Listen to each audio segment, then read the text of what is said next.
My parents stole my future. Now they want a place in my kids' lives? When my grandparents passed away, they left me an inheritance that should have set me up for life, just like it did for my cousins and older sister.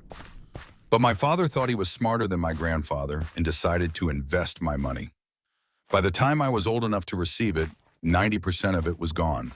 Now, years later, my parents want to be a part of my children's lives. But I've given them one condition: pay back what they lost with interest. They say I'm being unreasonable. I say they stole my future. Who's really in the wrong? When my grandparents passed away, they left me an inheritance that should have set me up for life, just like it did for my cousins and older sister. But my father thought he was smarter than my grandfather and decided to invest my money. By the time I was old enough to receive it, 90% of it was gone. Now, years later, my parents want to be a part of my children's lives.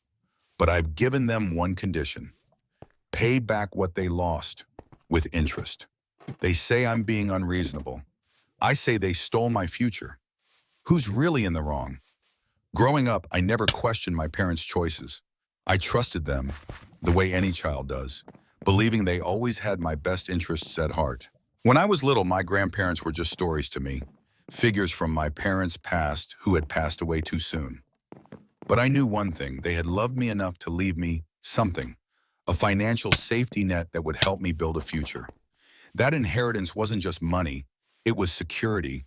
It was a debt-free college education, a down payment on a home, and the kind of stability that so many people spend their whole lives chasing. My cousins and my older sister got to experience that stability firsthand.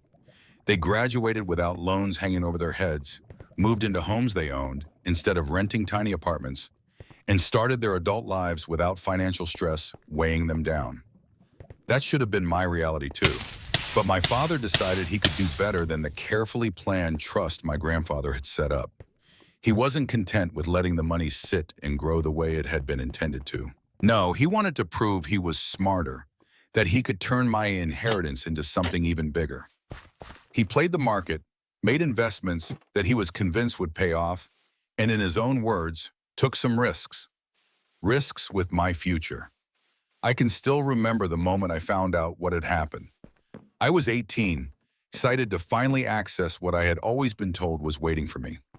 I had dreams: college, travel, maybe even putting something away for my own future family someday. And then the number was in front of me: 27,000. My heart sank. It wasn't a fortune, not in the way I had expected.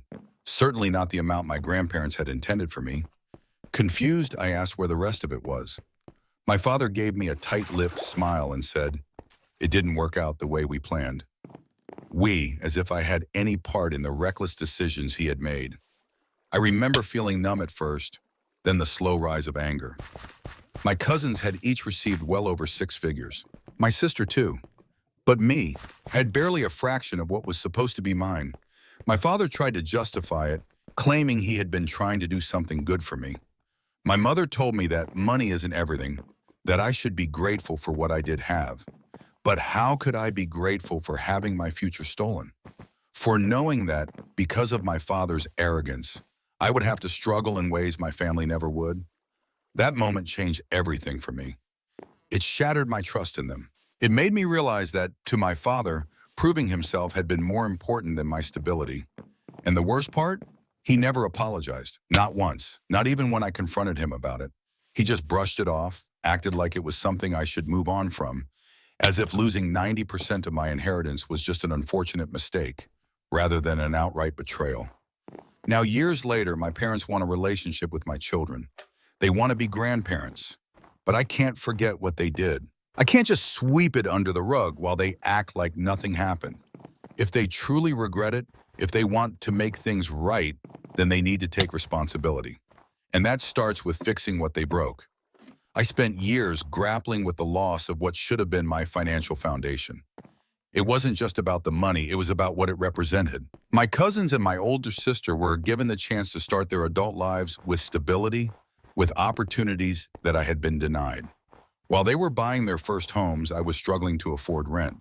While they were building their savings, I was working twice as hard just to keep up. And while they were debt-free, I had to take out loans just to get through school. I tried not to let it eat away at me, but resentment crept in every time I saw the difference between my life and theirs. I watched my cousins land their dream jobs, not because they were smarter or worked harder than me, but because they had the luxury of focusing on their education without the weight of financial stress.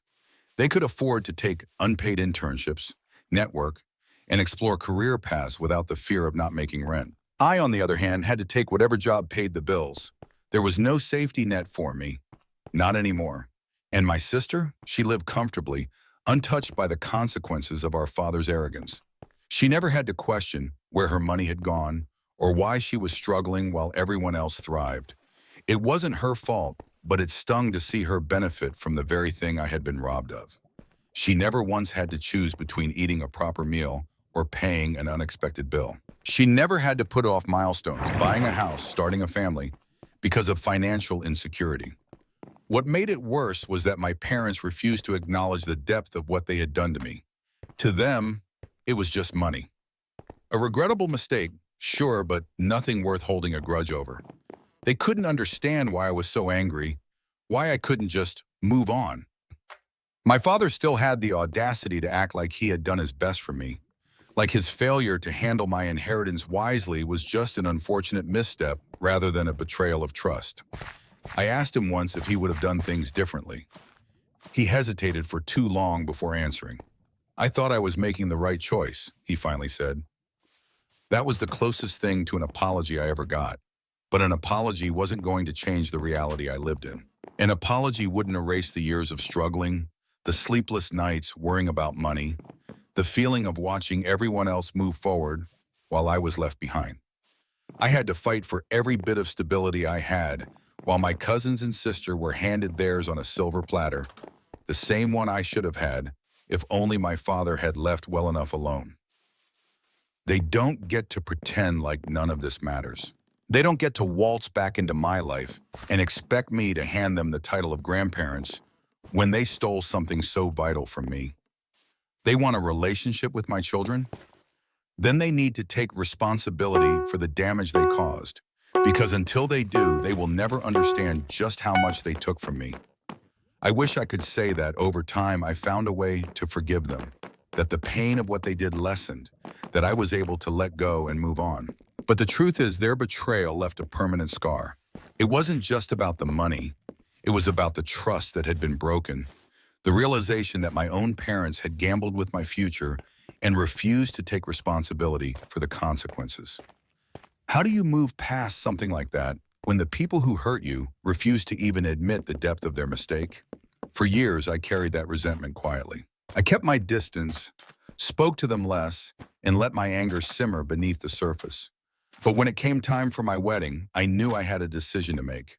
Did they deserve to be there, to sit in the front row and act like proud parents after what they had done? The answer to me was clear. They had stolen my security, my opportunities, and my ability to start my life on equal footing with the rest of my family. They did not get to celebrate my happiness when they had played such a direct role in making my life harder. I didn't invite them. I didn't want to hear their excuses, their empty justifications, or their attempts to make it seem like I was being unfair. My wedding was supposed to be a day of joy, a day where I could focus on my future without the shadow of their betrayal hanging over me. And so, they weren't there. They didn't get to watch me say my vows. They didn't get to be part of the most important day of my life. They were hurt, of course. My mother cried, my father was angry. But for the first time in my life, I didn't care. Because for once, they were feeling the consequences of their actions. They had taken something from me, and now I was taking something from them. After that, it was easy to keep them at arm's length. When I had my first child, they reached out again, desperate to be involved, as if their sudden desire to be grandparents could erase the past. But how could I trust them with my child when I couldn't even trust them with my future? How could I let them into my family when they had done nothing to make amends? I refused to let them meet my children. They begged, they pleaded, but I stood firm. They had made their choices years ago when they decided to gamble with my future. And now I was making mine. Some people think I'm being harsh. They say I should let it go, that my parents are getting older. That family is more important than money. But it was never just about the money. It was about what they took from me. The security, the opportunities, the trust. They had given my sister and my cousins everything my grandparents had intended, but they had taken that same gift from me out of arrogance. I will not reward that with forgiveness. I will not allow them to act like loving grandparents when they failed so completely as parents. Until they make things right, until they acknowledge the depth of what they stole from me, they will remain exactly where they are, on the outside looking in. My parents still don't understand why I won't let them into my life. They think time alone should be enough to heal the wounds they created, that the years passing should make me forget how they gambled with my future and lost. But time hasn't changed anything. The struggle they put me through wasn't temporary. It shaped my life. And now they want to act like none of it matters. They want to step back into the role of doting grandparents, skipping over the years of damage they caused without ever making amends. I made it clear to them what it would take for me to forgive them. They need to return what they took from me. The inheritance my grandparents left me wasn't a gift. It was a safeguard meant to ensure that I had the same opportunities as my cousins and my sister. My father took it upon himself to strip me of that, to prove that he knew better. And now he has to deal with the consequences. If they truly regret what they did, if they want to make things right, then they need to replace what was lost. But instead of understanding, they act like I'm unreasonable. They say I'm asking for too much, that paying me back, money that was rightfully mine in the first place, would damage their retirement fund. As if I should care. As if I should be the one to sacrifice, once again, so they don't have to feel the burden of their own mistakes. It infuriates me how easily they dismiss what they did. My father gambled with my future, but he still expects me to be the one to move past it. My mother tells me that money shouldn't matter so much, that family is more important. But where was that belief when my father was playing investor with the funds that were meant to secure my life? Where was that sentiment when they ensured my sister and my cousins got everything they were supposed to while I was left with scraps? They don't get to pretend it's just about money when their choices force me into struggles I never should have faced. They don't get to claim to be loving parents when they have never once taken accountability for what they did. If they had come to me, apologized, and shown real remorse, not just disappointment that I refused to let them see their grandchildren, I might have considered a different path. But they refused to acknowledge the depth of what they stole from me. And that's why I won't bend. That's why my children will not know them as their grandparents until they make things right.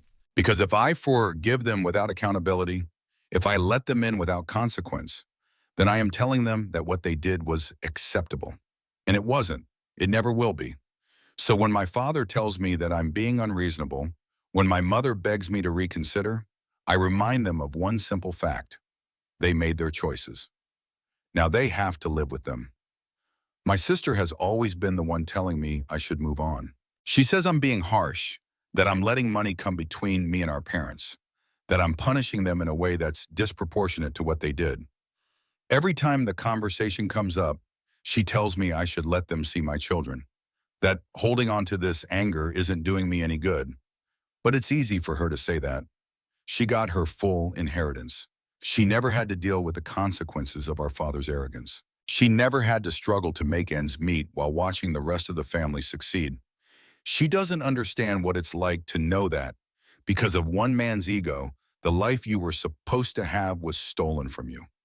I've told her before, if she really thinks the money doesn't matter, then she's welcome to give me her share. She refuses every time. That's different, and she says, it's my money. Exactly, she understands when it's her money. She understands that it belongs to her, that she has a right to it. But when it comes to what was taken from me, suddenly I'm the one being unreasonable. Suddenly I'm the one who needs to let it go, to act like it was just a mistake and not a betrayal. She's child-free, so she doesn't have the same stake in this that I do. She doesn't have to think about what my parents' actions cost not just me, but my children. My grandparents left me that inheritance to give me the same opportunities everyone else had.